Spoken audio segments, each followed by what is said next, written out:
I want to draw out this statement that I made. I'm being oriented toward that which transcends the self. So this circle over here, if you can see this circle in the middle, that represents you, represents me, okay? This bar up here, this blue bar up here, represents that which transcends you. What do you mean that which transcends me? Kevin, are you talking about transcendental meditation? I'm not talking about anything. Transcends means anything that is above or beyond where you currently are. If you can't do calculus right now, the skill of calculus is transcendent to you. You would have to transcend to be better than you are in that area in order to do calculus, okay? If you can't bench 300 pounds, then that capability transcends you. And you would have to work to transform into that capability so that you can do it, all right? Anything like that. If you don't have the capacity to love your child in a way to where they won't wind up as a drug addict, then that capacity transcends you. And you need to transform into the kind of being that can love your child in such a way that they don't wind up as a drug addict. You see? And you could list anything like that. Doesn't matter what it is. I mean, honestly, there was a point I spent years and years and years kind of priding myself in being one of the few people in the family, like extended family, who never got divorced. And then there it was. There I lacked the capability to stay married even though I prided myself in it, just months prior. So there is a capability that transcended me of which I was not aware, and I was not sufficiently transformed into the appropriate skill set at the time. So it transcended me. So what I decided after that is I need to figure out whatever that skill set is, and I need to orient toward that and become that. To become that. So I'm oriented toward that. What does that mean? It means whatever I was apprehending before, whatever I was constructing my worldview with before, was inadequate for the way that I needed to behave. Okay? It's inadequate for the way that I needed to behave. So you can be oriented toward, and I can add orientation to this.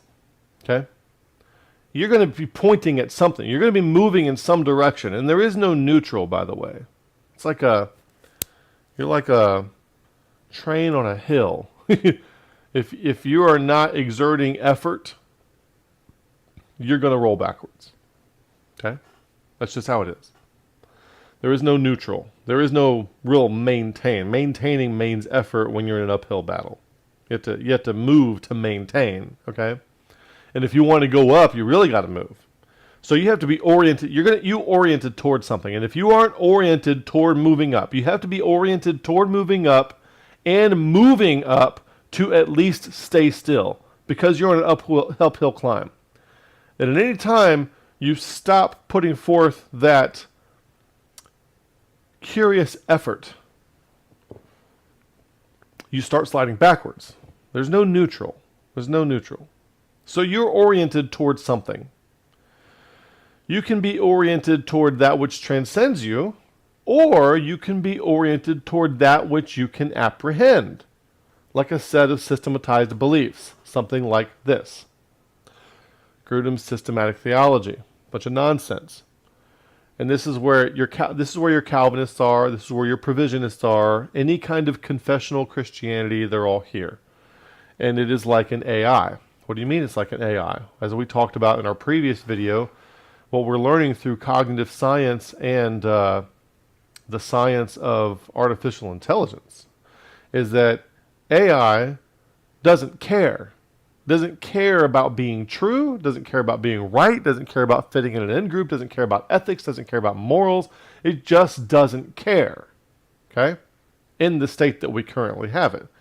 And if you are beholden to a belief system, it acts like an egregore, and the belief system doesn't care what's true. And you, because truth is bigger than Calvinism and truth is bigger than provisionism, you cannot be oriented toward provisionism and truth. You can't do it. It cannot be done. So the you here, if you are oriented toward provisionism or Calvinism, You are oriented away from whatever transcends you. You are oriented away from whatever is bigger, more than Calvinism and provisionism. Okay? That's just the facts of it. Now I'm going to give you a sentence, and I'm going to give you a visual to go with this sentence. Look at that green arrow right there. There will always, no matter how much you grow in wisdom, no matter how much you learn, no matter how much you know, no matter how enlightened you are, there will always, always, always be more up here beyond that which is above you, beyond that which transcends you, than there is down here below that which you can apprehend. Apprehend, grasp, hold, control, commodify. So this is comfortable. I can memorize all these doctrines. I can spit them back out. Maybe I don't like this one. Maybe I go through Ruckman's Theological Seminar of the Air because I'm a rabid, independent, fundamental, premillennial, pre-trib Baptist. This is KJV only, so I'm going to use that one instead. You're still doing the exact same thing. You see, the content doesn't matter at all. Content doesn't matter. It's your relationship to that content. If you are identifying yourself with it, you are foregoing the moreness that lies beyond where you are and what you can currently perceive. If you identify yourself with what you can currently perceive, like provisionism or Calvinism or independent fundamental Baptistism or Ruckmanism, doesn't matter what it is. If you identify yourself with that, you stop, you're stultified, you're stuck, you are not growing. You aren't going anywhere. And you are failing to recognize, you're failing to orient yourself toward where the moreness is. What is beyond you? What is beyond what you can perceive? It is always up here. Thus, your orientation needs to always be oriented toward that which transcends you. Your orientation cannot be oriented down here toward the things that you can apprehend. I identify with the doctrines of grace. I can't understand how anybody would go through Scripture and wind up as an Arminian. Of course you can't. Because you're a conceited buffoon. That's why.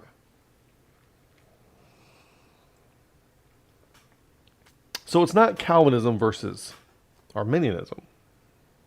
I mean, obviously not, because even at the propositional level, Arminianism is Calvinism. It's not Calvinism versus provisionism. It is Calvinism, provisionism, Arminianism, Ruckmanism, whatever it is that's got holding you back, whatever KJV onlyism, whatever it is that's holding you back, is holding you back from the moreness that is up here. Whatever ism you're attached to and identifying with, whatever is up here, whatever transcends you and whatever transcends what you can currently perceive, is more than that. What does that mean? You need to let go. You need to let go of your Calvinism. You need to let go of your provisionism, your Ruckmanism, your KJV onlyism, or your anti-KJV onlyism. Doesn't matter. Either way, it's just as bad. So you have to let go of all that. You can't be attached to that kind of stuff. You have to let it go because you have to realize that whatever is always more than what you know and what you are and what you perceive. And you have to be oriented toward that. You have to be oriented toward that. Which means you cannot tightly hold on to these things. You have to let them go. You have to let them go. Listen, provisionism is going to be provisionism no matter what you do with it. You could forget it. You could get amnesia. Provisionism, the egregore of provisionism is going to be fine. Okay? It doesn't need you.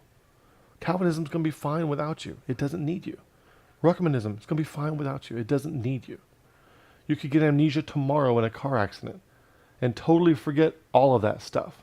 It doesn't need you. You can't take that stuff with you. Those things are kind of like material possessions. You can't be in relationship with those things like you are in some things as having mode. Like they compose the furniture of your mind. You can't take that stuff with you when you die. It's not going with you when you die. You are not your beliefs. Haven't you changed your mind on things over the years? Yes. Aren't you still you? You are not the beliefs that you hold. Okay? But you can build yourself in capacities. And you can leave a wake of love and helpfulness and growth behind you when you die. And you can create that for when you're alive, for yourself and for other people who are willing to cooperate with you. Or you can leave a wake of tragicness. So, your orientation matters. It very much matters. You want to be oriented toward that which transcends. It implies. So what you're doing? You're constantly, if you're oriented toward that which transcends you, let's say you're a provisionist, you should always have an expectation of something greater than provisionism. Because do you think that provisionism constitutes a capture of omniscience? No? Then let it go. Let it the heck go. Okay? You think Ruckmanism constitutes omniscience? No, it doesn't. So you have to let it go. And so if you are oriented toward that which is above what you can currently perceive, you have to have a loose association with these things. Like, yes, I understand provisionism, Calvinism, and Ruckmanism. I understand these things are there, but I don't need to identify with them. They're going to be fine without me. And I can reference them. I can use them. I can put those glasses on from time to time if I ever think that's helpful.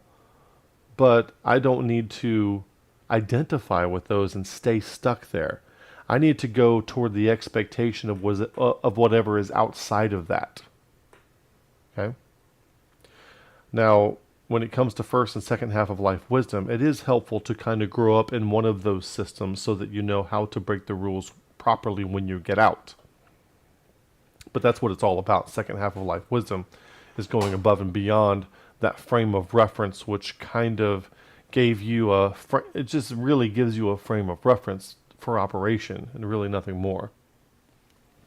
So you want to have a very loose and humble association with this set of beliefs. If you have a tight, identified association with these things, it's the opposite of humility. And it's the opposite of being oriented in this direction. No matter how much you move, there's always more up there.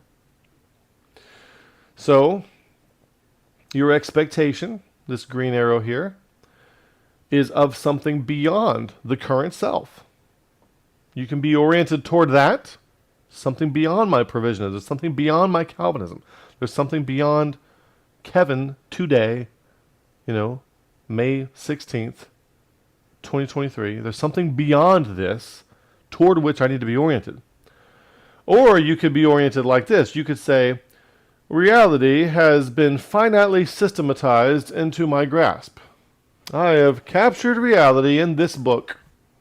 I have the theory of everything. I've got it all.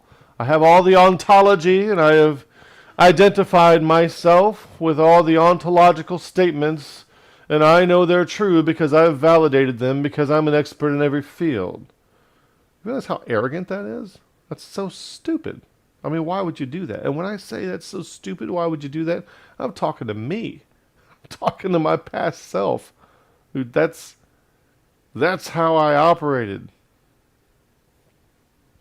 And that's essentially when you are, I identify with doctrines of grace, you are saying that reality has been finitely systematized into your grasp, and you have captured it all with something called the doctrines of grace, which goes against your sola scriptura, by the way. I mean, you couldn't be more remedial from a cognitive perspective. It's extremely remedial. What else did I add to this? So now this next bar that I'm going to add is your arrogance humility meter. The more you are down here, the more you're oriented toward that which you can apprehend, the more arrogant you are. And the more you are oriented toward that which transcends you, the more you're going to be saying things like, well, I don't know. I don't know. I don't have an answer for that. I don't need to have an answer for that. I'm just on this path. You see, people come to us expecting us to have this rigid explanatory power. And because we're in our egos, we feel like we need to deliver it. Well, the more you transcend the ego, the more you are relieved of the need to deliver the explanatory power that people's certainty itch is craving. They have an itch for certainty, and they're craving it, and then they judge these different organizations, these different religious organizations, by how much explanatory power they offer. And so that's why when you're kind of weak at delivering explanatory power, like Southern Baptists, that's why you're easy prey to the Mormons and Jehovah's Witnesses. And all they're the same. I mean, the fact that I have Calvinism, Provisionism, and confessional Christianity, I could just as easily, as a matter of fact, let's just go ahead and do it. Let's make this clear.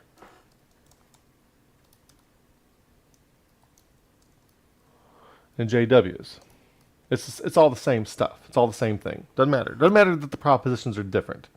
Because ontological propositional accuracy is not the measure of truthfulness in Scripture. That's not the point of it. Okay?